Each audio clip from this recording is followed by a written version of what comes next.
Monsieur Thierry Meyssan, vous êtes écrivain et journaliste français, président fondateur du réseau Voltaire. Je vous remercie infiniment d'avoir eu la gentillesse d'accorder cet entretien à la radio francophone iranienne. Monsieur Meyssan, comment réagissez-vous à l'adoption de cette résolution anti-iranienne à la 3e commission de l'Assemblée générale de l'ONU, une résolution qui accuse l'Iran de cas de violation des droits de l'homme?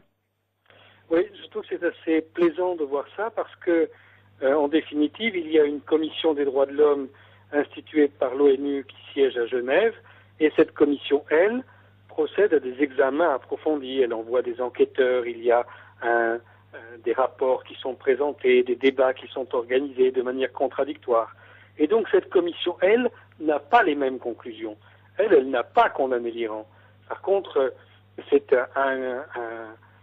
un groupe particulier à l'intérieur de l'Assemblée générale à New York qui prend cette initiative de manière abstraite, puisque ça ne repose que sur des on-dit, que sur des rumeurs.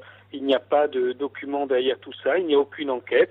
C'est une position politique de principe contre l'Iran et c'est la réponse du berger à la bergère parce que l'Iran a mené devant le Conseil à Genève une offensive contre les États-Unis en apportant des éléments précis sur les violations des droits de l'homme commis par les États-Unis. Et là, après un débat contradictoire, le Conseil s'est prononcé contre les États-Unis.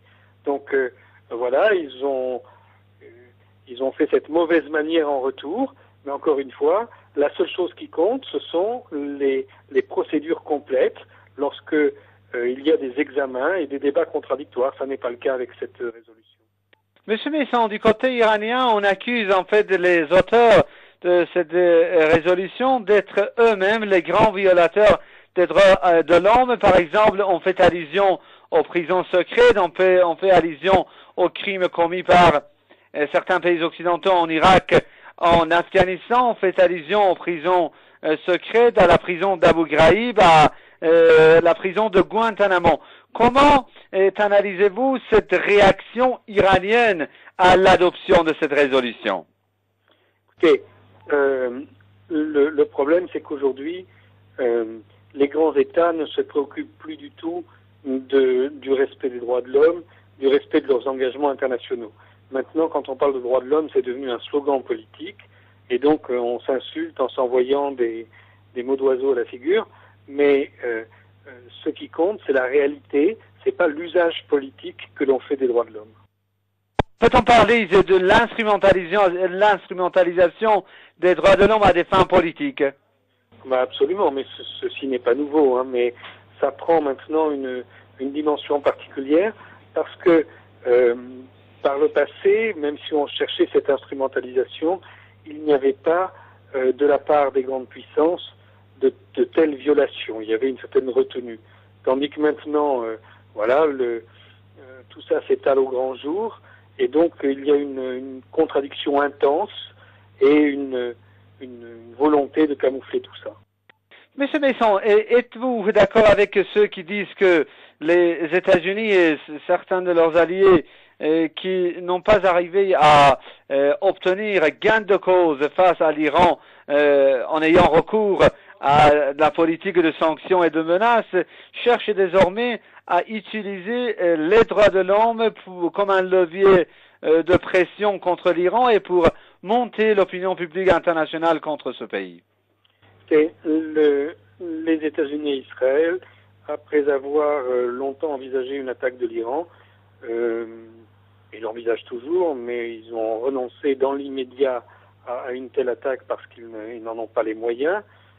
Donc ils ont choisi une politique alternative qui est le containment, comme on dit aux États-Unis, c'est-à-dire l'isolation politique de l'Iran. Et dans ce cadre, il est nécessaire de dresser l'image la plus noire possible de l'Iran. Donc on instrumente la question des droits de l'homme.